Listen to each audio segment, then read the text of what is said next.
Everything is intertwined, everything that's yours and mine. How completely we're combined. Everything is intertwined, everything is interlaced. Every line upon your face, tied to every time and place. Everything is interlaced, everything is intertwined, and you're always on my mind, always in my heart and mind. Everything is intertwined.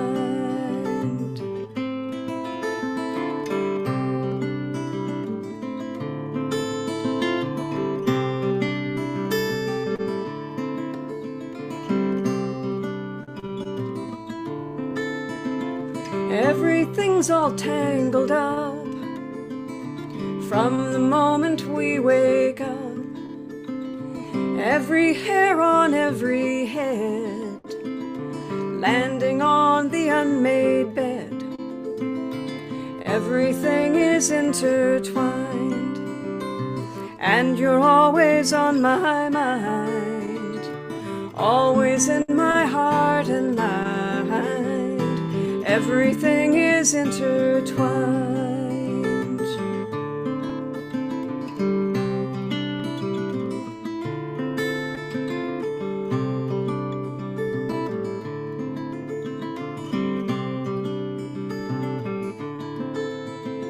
Everything is all at once, ending as it's just begun. Every life is brightly lit, and every love is infinite. Everything is intertwined, and you're always on my mind, always in my heart and mind. Everything is intertwined.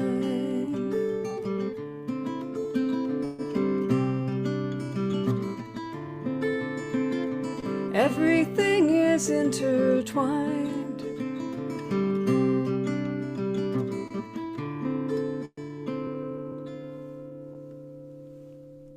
Hello. Oyez, oyez. Come to the village green. The announcements are about to begin. I have my scroll to read. Well, I mean, they will begin as soon as, they appear.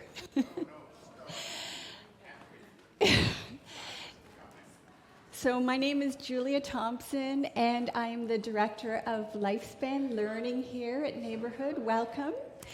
And I have the Life of the Community announcements. And we will start with a message from the Fundraising Committee, which is a force of nature, Pat, with her energy. Well, I thought I had a few other announcements before I had to stop and say thank you to everybody who participated in all this. Closer, closer, shrink a little. Who would think I'd need to shrink down to the mic? Short to begin with here. So, let you know, we made just over 7,600. So, 85% of our goal, not so bad. We had about 54 participants coming into the site, taking a look, and some bidding. So there you go. So not too bad. Thank you all again, either donations or you came in and you bought some goodies. And what we're going to do with some that weren't picked up, we're next Sunday going to have them available in the youth room so you can come and do a little poke around, see if there's something maybe that catches your interest. And we'll probably use the start price on the auction site to start, the bidding, or drop it down maybe a little bit, give and take, So all good.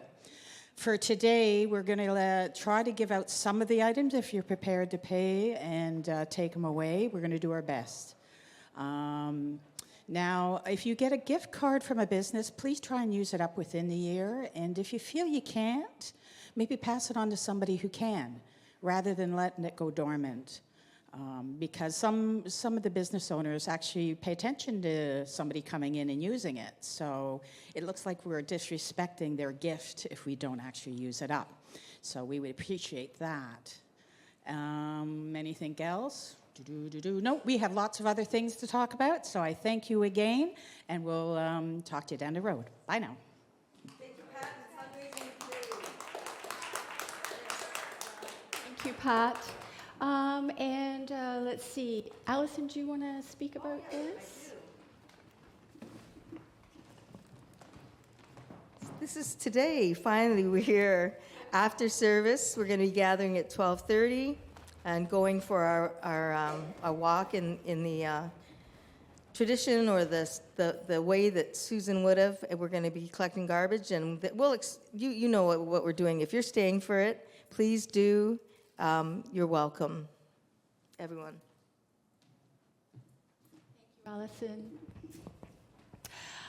So tomorrow we are going to be having Singing with Melanie Demore. I'm excited about this. And you are invited, along with the choir folks, to attend a workshop with, she's a vocal activist, Melanie Demore, tomorrow from 7 till 8:30. And you don't have to have experience, just enthusiasm, and you can bring potluck snacks for social time to follow.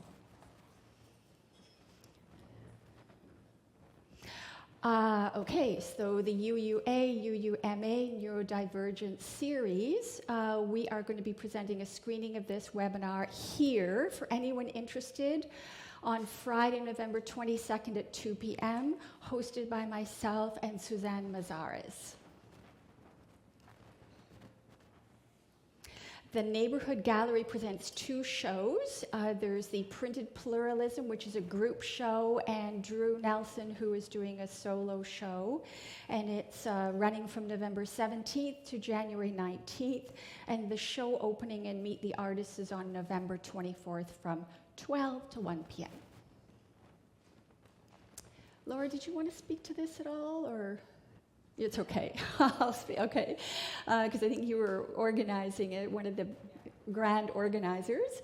So the Multi-Faith Marketplace and Fair, ooh, that's very small, is December 8th from 2 till 5 p.m. Here. And there'll be artisans, food, henna, multi-faith children's stories.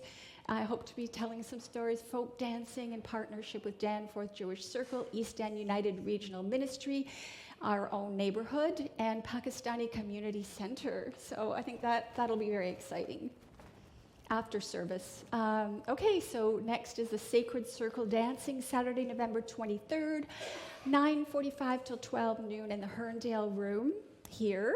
And come and join the monthly dance facilitated by the Toronto Sacred Circle dancers. Okay. Our services are created by our staff and volunteers, Reverend Sally Fritchie, our minister, Suzanne Mazares, music director, myself, Lifespan Learning Director, Gordon Thorne, service weaver, and Carlos Garcia, AV desk and Zoom. And of course, we thank our greeters, money counters, Lifespan Learning volunteers, and coffee committee, all of whom are named in the Cappuccino Room. Next Sunday, November 17th, it will be Love at the Center, Pluralism. Our message, What Happened to You? Speaker is Reverend Jennifer Kwong. Music is Toronto First Unitarian Choir with Dallas Bergen and Adam Sakiyama. Our service weaver will be Peter Marmarick. And Time for All Ages, myself and my friend, who I have never actually met in person. I'm excited to be doing the Time for All Ages with her, Angela Klassen. So it'll be exciting. Thank you.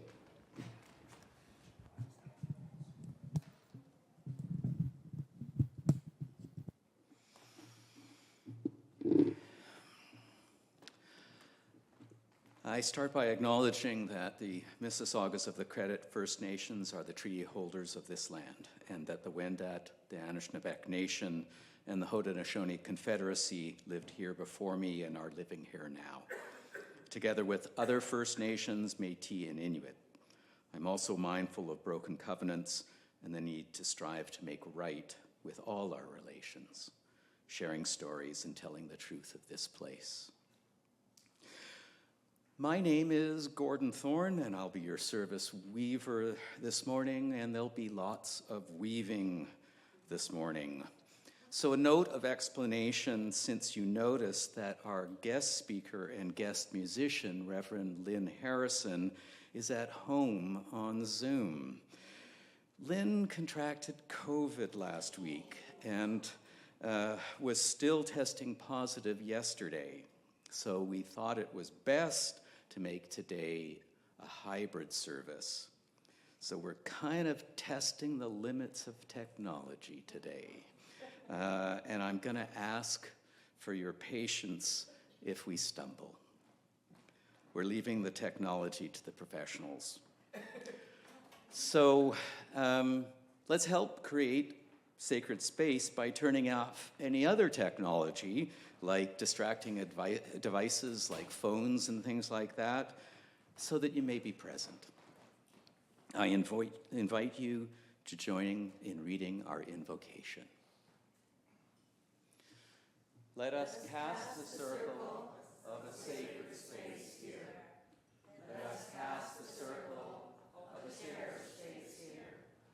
A space of safety, a place of forgiveness, a place of love. If we want the world to change, we must craft in our space and in ourselves the seeds that grow a different kind of life. A life of graciousness, of creative intelligence, a place of life and spirit for ourselves and our families. This morning, I'd like to ask Laura Thomas to come up and light our chalice for us. And instead of lighting the chalice anew, we're taking the light from the children's flame and then passing it to our own chalice. In this way, the wisdom of children is kept alight in our hearts.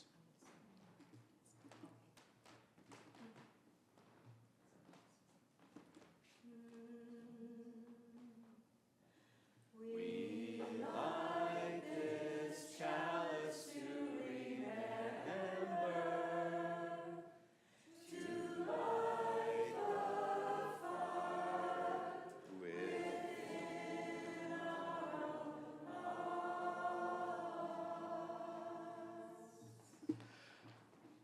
Thank you, Allison and Kim. Lynn, would you like to lead us in our prelude while Julia and Allison lead the congregation in the sanctuary? It's good to be with you this morning.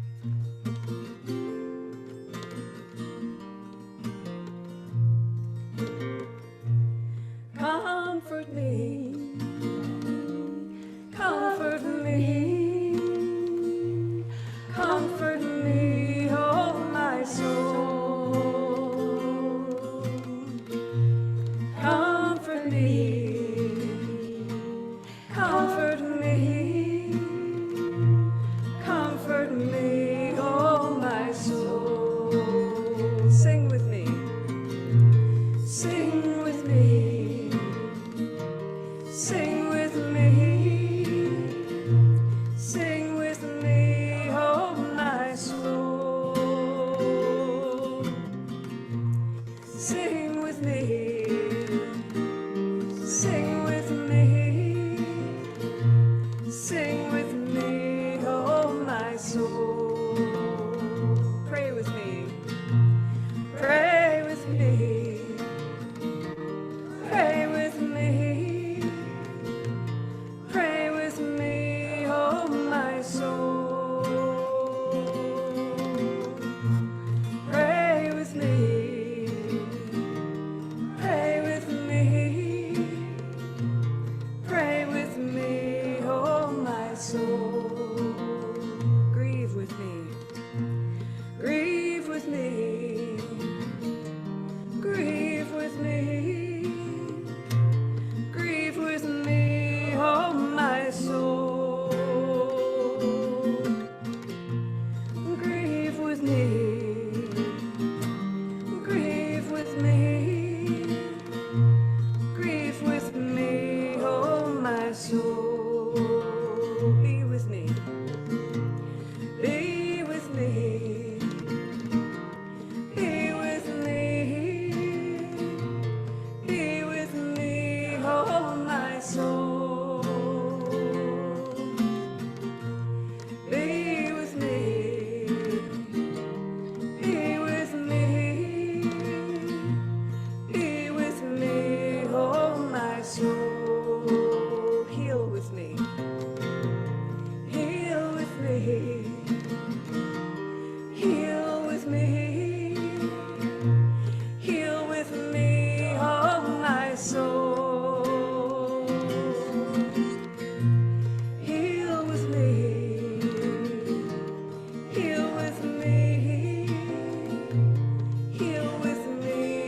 Well, we welcome you all to our neighborhood Unitarian Universalist congregation service. Thank you for joining us, whether you're here in person or with us on Zoom. Many of us need some comfort after the results of the American election. Our mission at Neighborhood is to empower spiritual growth and shared action for the care of our world, and we do care for the world when the world seems in chaos. How do we do that? Reverend Lynn will tackle this thorny question. How can we uphold our UU values and maintain our equilibrium in times of polarizing views and challenging events? In this month of pluralism, perhaps the answer lies within us. In the words of Reverend Kenneth Payton, we are all things, all persons, full and famished, good and bewildered, sly and honest, frightened and less frightened, killer and slain, the rapturer and the enraptured. We are all things. Tree and flower, moss and grass, mammal and reptile, bird and insect. The creature that is life is apart from nothing that lives. So we've all had a stressful week, so please know that we have a room at the northeast of the sanctuary that has a couch for some and toys for others if we need a quiet space. And you can also hear the service in there.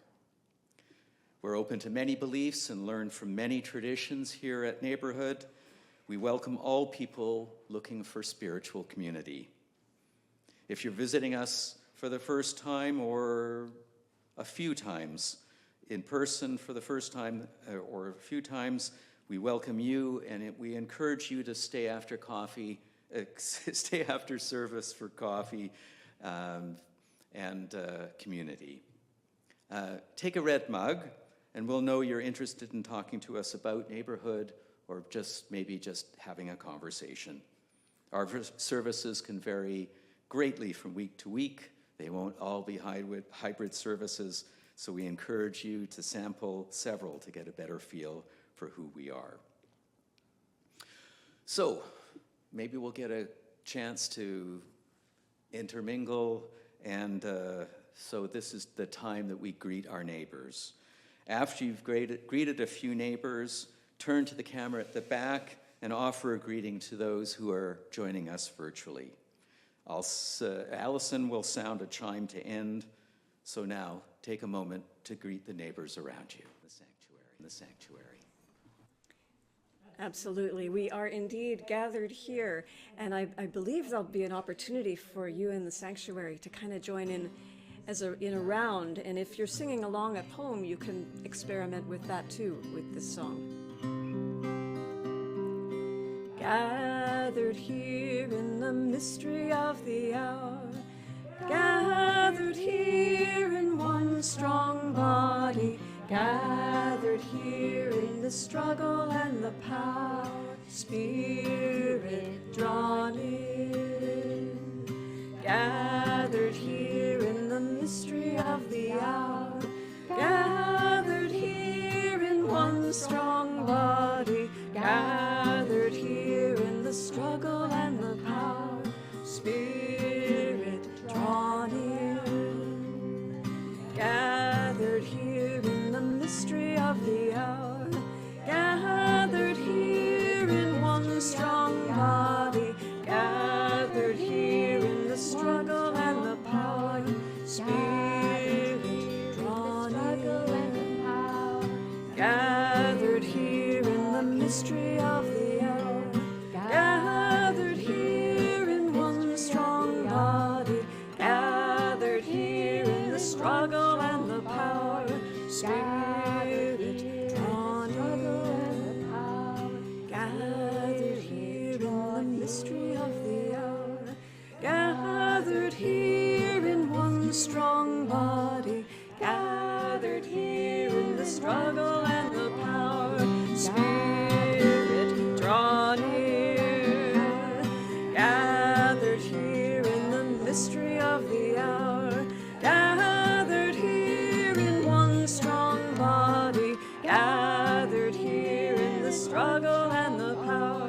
Spirit, draw near. Spirit, draw near. Spirit, draw near. Spirit, draw near.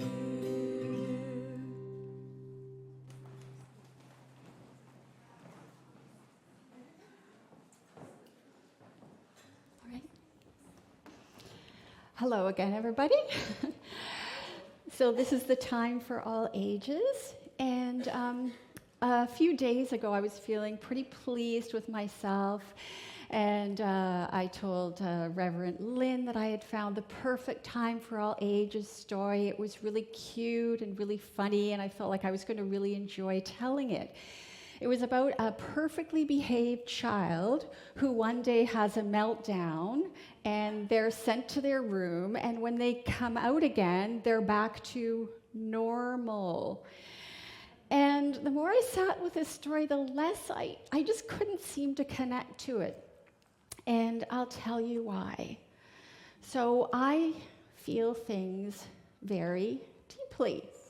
And I try to control the things I should hide so I don't seem, needy or afraid or dramatic. But the people who know me, they want to know how I'm really doing. And they can read me like a book. They know when something's going on. And this somehow gives me a sense of comfort and, safety, just to know that, when I am having big feelings like any of us do, that it's okay. So now I'm going to share with you the book that I really did connect to. It's called The Boy with Big, Big Feelings, but it could be any of us.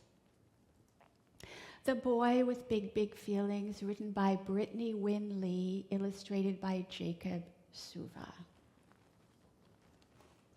There once was a boy with feathery hair and a heart that was bursting with feeling. His emotions seemed bigger than everyone else's, and sometimes they made him go reeling. When playing outside on the yellowest days, a loud truck might rumble on by, and wouldn't you know it, that big heart of his would push feelings right out of his eyes. At night, when the shadows would form on the walls and fear would steal all of his rest, those feelings of his made it so hard to breathe as they jumped up and down on his chest. Sometimes, when his play had come to an end, or when things didn't go as he'd planned, the feelings would run down the length of his arms and clench when they got to his hands. He felt happy feelings as big as the others from tickles and hide and go seek and jokes and races and stories and songs that made his feelings glow from his cheeks. Beautiful things would stick in his brain and not leave him for hours and hours. The fur of a dog, a fluffy white cloud, his mama, a banjo, some flowers. But when someone he loved had a very hard day, he'd feel like he'd been over-equipped to feel all their feelings as deeply as they, which would quiver right out of his lip. He wondered, why me? Why this big, giant heart in a world that's so heavy and kind, when all of the feelings under the sun feel as if they were made to be mine? So the boy tried to stuff all his feelings deep down to control what he thought he should hide, afraid that the others would make fun of him if they saw all he felt inside. Would they think he was weak, dramatic, afraid? Would they call him a wimp or a baby if they saw the big thumping heart in his chest? Would they not want to play with him, maybe? But While swinging one day, feeling oh so alone, he noticed a girl feeling blue. He marveled, "What's that? Could it be?" Yes, indeed. Her emotions were extra big, too. "Are you okay?" the boy asked the girl. "I'm fine. Just sometimes I get sad." He said, "You too? Hey, I get sad too. I get scared and silly and mad." The two became pals who shared their big hearts, not feeling they had to pretend when they needed to cry or to laugh big and loud, since feelings had made them a friend. And soon they noticed there were other big hearts in the classroom, the playground, the bus, and they smiled as they learned that it wasn't just them. Big emotions affect all of us. The boy and his friends slowly felt less alone with the feelings that lived deep inside them. Emotions might feel big and scary sometimes, but that's no reason to hide them. Thank you. Hopefully some of you connected to that. And now we'll let the lantern lead the way.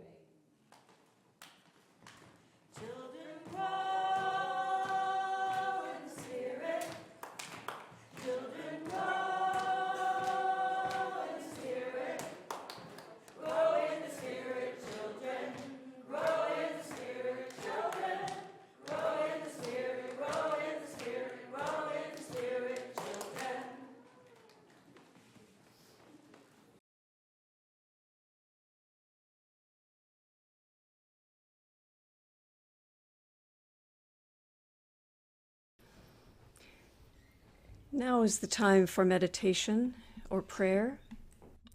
I invite you to find a comfortable way of sitting. Perhaps rest your feet on the ground or notice the way that your arms are connected to your chair. Be connected to the ground and the earth. And breathe deeply. We'll begin with a reading, followed by an interval of silence, and then I'll bring us back together once again with music. These are words of the late Buddhist teacher Thich Nhat Hanh. Let us be at peace with our bodies and our minds. Let us return to ourselves and become wholly ourselves. Let us be aware of the source of being, common to us all and to all living things. Evoking the presence of the great compassion, let us fill our hearts with our own compassion towards ourselves and towards all living beings. Let us pray that we ourselves cease to be the cause of suffering to each other. With humility, with awareness of the existence of life and of the sufferings that are going on around us, let us practice the establishment of peace in our hearts and on earth.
Breathe in, breathe out. When I breathe in, I breathe in peace. When I breathe out, I breathe out love. When I breathe in, I breathe in peace. When I breathe out, I breathe out love. Breathe in, breathe out. Breathe in, breathe out. When I breathe in, I breathe in peace. When I breathe out, I breathe out love. When I breathe in, I breathe in peace. When I breathe out, I breathe out love. Breathe in, breathe out. Breathe in, breathe out. Breathe in, breathe out. Breathe in, breathe out.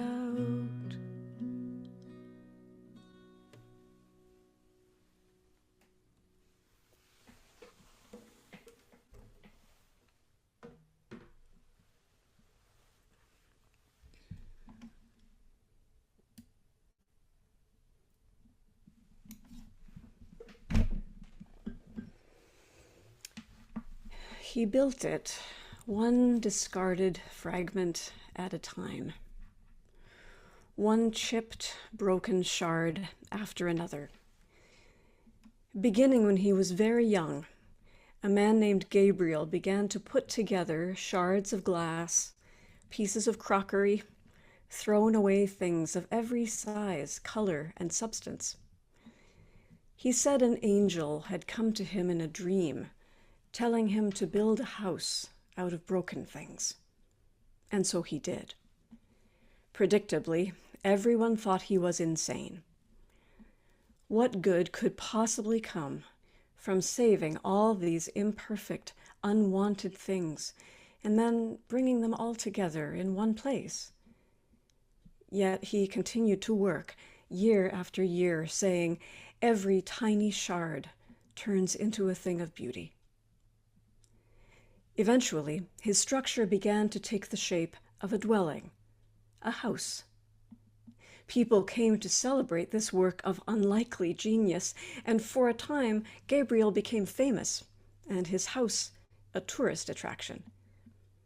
But then he continued to work, even long after the crowds had departed and the praise had fallen away. There was always more brokenness to be found, more to stumble over as the years went by. With love and care, he gathered it all up and used it, until one day, at age 93, he placed a final piece of broken glass in the wall and died, leaving a house of beauty and meaning behind.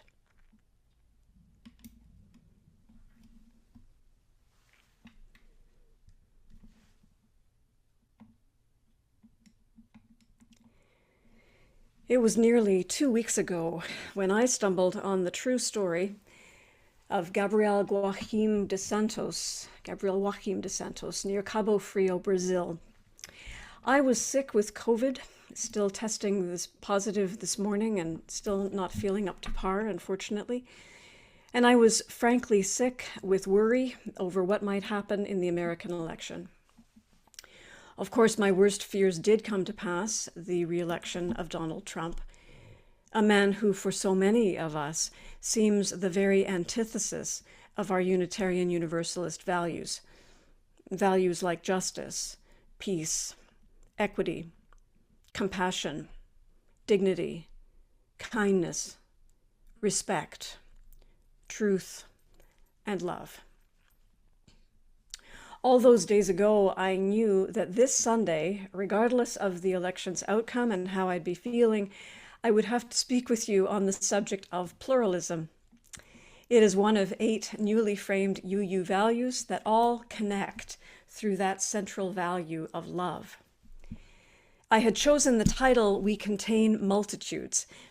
It's a riff on a line from Walt Whitman.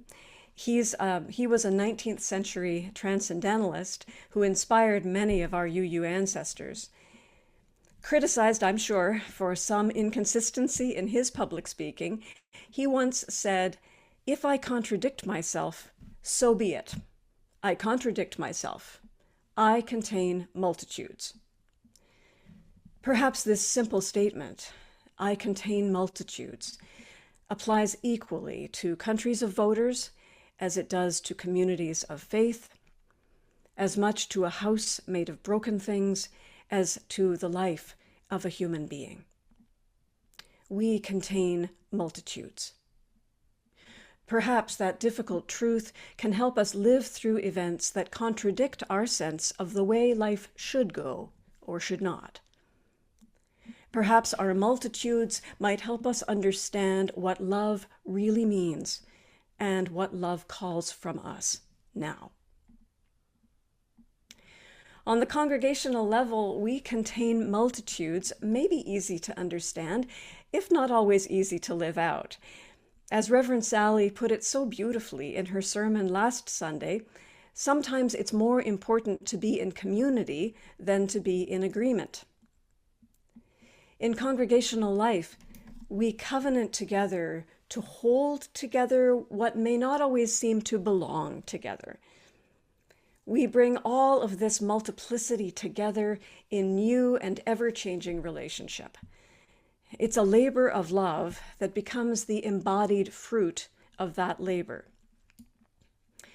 Now, I have to admit, I find all of this creating of new relationship much easier on the very local or community level than on the level of the wider world.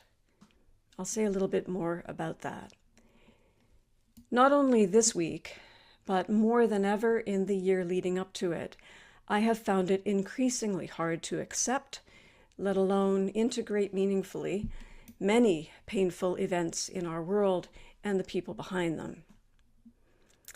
Living, as I now realize, a life of extraordinary privilege, able to create meaning in comfort, and working with only the finest of materials, I have sometimes felt that I have little to offer when it comes to modeling genuine spiritual courage in very difficult times.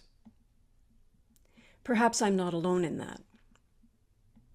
The well-known progressive Christian minister and writer Nadia Bolz-Weber wrote this week, or rather prayed this week, "Dear God, if it is possible to remind us that millions of human beings throughout history have lived through worse political situations and still managed to make art and find joy and share meals and resist despair, could you please do that for us? And then keep guiding us toward their wisdom." As I join in her prayer today, I'm trying to pay special attention to those teachers and traditions who know how to cultivate deep inner wisdom during difficult times and use that wisdom for creative and loving action in the world. One of the teachers I've discovered recently is named Valerie Carr. She's of the Sikh faith, descended from mystic ancestors who lived through severe persecution and near annihilation. Yet they survived with a resilient spirit of what is called revolutionary love, what she calls revolutionary love. It's something that I believe may align with our UU value of pluralism. The founder of the Sikh faith, Guru Nanak, in the 15th and 16th centuries, saw all life as a divine wholeness. He said, "You are a part of me I don't yet know." And by you, I believe he meant everyone. Yes, everyone. This idea may be very hard for us to get our minds around, our individualistic minds, especially at times like these. Yet they echo the words of UU minister Kenneth Patton that we heard earlier. We are all things, all persons, You are a part of me I don't yet know. Inspired by this teaching, Valerie Carr writes, "There are no such thing as monsters in this world, only human beings who are wounded, who act out of their fear or insecurity or rage. That does not make them any less dangerous, but once we see their wound, they lose their power over us. And we get to ask ourselves," she says, "how do we want to take that information into what we do next?" For me, part of the what I do next is to honor and hold in gentleness all those big feelings that come out at times like these, the times that the big feelings that Julia spoke about in the story. All the grief and the anger, all the fear and the disillusionment, all the feelings of powerlessness, even the desire for vengeance. All those shadowy multitudes within myself that I might not even admit I have, but that I so often see in people I reject. When I am present enough to sit with my inner multitude, my capacity to live with the reality of life as it is gradually expands and deepens. And this is, of course, the essence of contemplative practice, which we're reminded of in every Sunday service and which all wisdom teachers recommend. Contemplative practice, practice of being present. I find myself better able to live in this psychic house, in this world at this time with all the painful elements it contains. I find myself better able to do that to the extent that I am present to all that is within me and around me. I find that to the degree I can stay present to all of it, the beauty and the ugliness, I can find that something healing begins to emerge. The Sufi wisdom teacher Kabir Helminski once wrote, "The person who makes all cares into one care, the care for simply staying present, will be cared for by that presence, which is creative love." Will be cared for by that presence, which is creative love. Creative love. That living flame that rises up again and again in our chalice and far beyond. It is a healing force that shines through all circumstances and guides our way forward in the courageous actions that we are called to take. Whether it is becoming more actively engaged in the protection of bike lanes in Toronto, for example, or speaking out against far-right disinformation campaigns when they arise here in Canada. Whether it's providing non-judgmental presence to a neighbor who is angry and afraid, or joining together with the millions who are calling for the protection of human rights wherever they are threatened. These are just a few of the ways that love is always moving, bringing together all the broken fragments of this life to create a new shelter that could include us all. You see, love is the substance and the action that holds life together when so much is falling apart. Love that is bigger than winning. Love that does not lie. Love that makes meaning out of everything. Love that includes the many within the whole of which each of us is a sacred and essential part. As we live out our brief lives, we multitudes within multitudes in this miraculous universe, we are held together by a mystery far greater than we can ever understand. It goes by many names and yet is beyond all naming, and today we may as well call it love. May the light of love burn strong in you as we create our houses of meaning here, where we are, in this time, every precious moment of our lives. Blessings, and thank you for listening.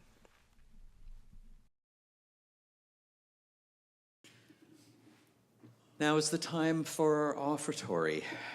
Sharing of ourselves is part of every faith. Now, we all volunteer, but there's also rents and salaries that have to be paid and programs that are created through your contributions. I hope you all be generous. The greeters will pass the baskets for those who choose to make contributions today, whether you're online or in the sanctuary, you can use the link displayed on the screen, which leads you to our donation page on our website. So in all ways, please be generous. So greeters, please bring the baskets up to me when the money is collected. We'll now pause, and Reverend Lynn will play.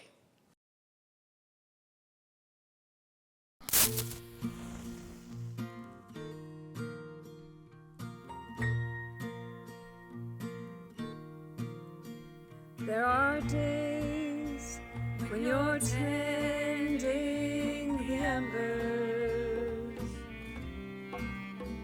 when the flame flickers down to a spark,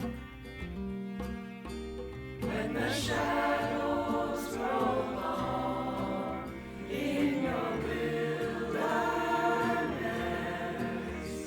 when it's hard to be strong, just remember this. Keep it alight, keep it alight, the light of love that shines inside you. Keep it alight, burning and bright. Keep it alight, keep it alight, keep it alight, keep it alight. Keep it alight, keep it alight, keep it alight, keep it alight. There's a flame that sustains love and justice. Everyone holds it here in the heart. It can carry us through from birth till death. It is kindled anew with every breath. Keep it alight, keep it alight, the light of love that shines inside you. Keep it alight, burning and bright. Keep it alight, keep it alight.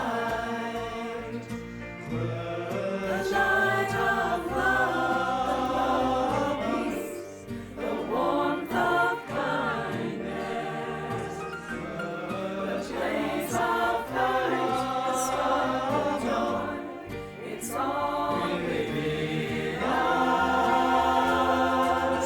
Keep it alight, keep it alight, the light of love that shines inside you. Keep it alight, burning and bright. Keep it alight, keep it alight, keep it alight, keep it alight, the light of love that shines inside you.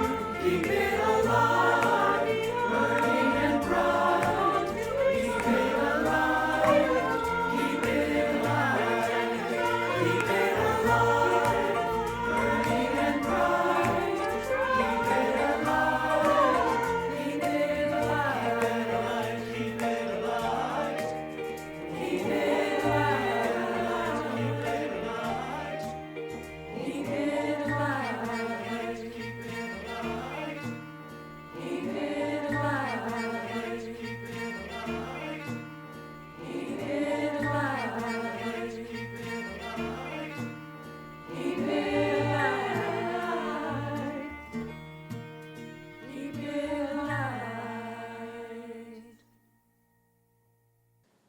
Thank you. If you have found love and acceptance here, if you have found home here, if you have known kindred spirits here, let this offering be a token of gratitude for our common life as we build the common good. I'd like to ask Laura up to extinguish our chalice, and we'll sing.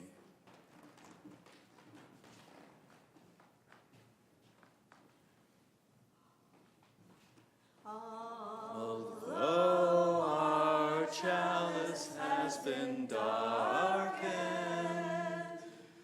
we hold the fire within our hearts.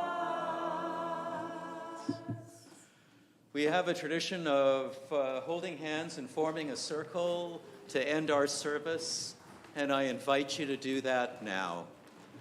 And I'd like to ask Reverend Lynn to give us our final words. Reverend Lynn? Here is a blessing to leave you with this morning, with my gratitude to everyone who made this service possible today. These are closing words from the poet Jan Richardson. Blessed are you who bear the light in unbearable times, who testify to its endurance amidst the unendurable, who bear witness to its persistence when everything seems in shadow and grief.